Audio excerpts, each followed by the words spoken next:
আমি এনেকৈ ভাবি আছিলোঁ জুবিনে নিজে বিচাৰিছিলে যে তেওঁ ব্ৰহ্মপুত্ৰত বিলীন হৈ যাব বিচাৰিছিল। আগতে নিজে মঞ্চতো বহুতবাৰ কৈছে।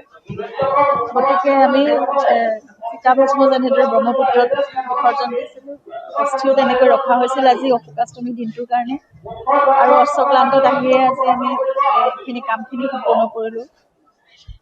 মানে কায়িকভাৱে অৱশেষ সেইখিনি আছিল আমাৰ হাতত, আৰু তাতে মই সদায় ৰৈ তেওঁৰ লগত বহি কথা পাতিছিলোঁ চাকি জ্বলাই। আৰু ক'ব লগা আজি আৰু সেইখিনি তাৰমানে তেওঁ কায়িক অৱশেষখিনিও একেবাৰে বিসৰ্জন দিয়া হ'ল। গতিকে এতিয়া তেওঁ মানে য'তেই থাকে শান্তিত থাকক, আৰু তেওঁ যেনেকৈ বিচাৰিছিল ব্ৰহ্মপুত্ৰৰ বুকুতে বিলীন হৈ থাকক, সদায় এনেদৰে চিৰপ্ৰবাহমান হৈ অমৰ হৈ থাকক, তেওঁ সেইটোৱে কামনা কৰিছোঁ।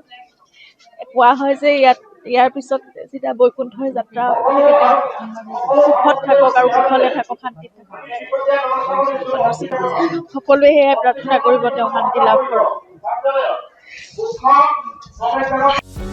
যিকোনো খবৰৰ বাবে যোগাযোগ কৰক আমাৰ এই নম্বৰত 9181 307 221।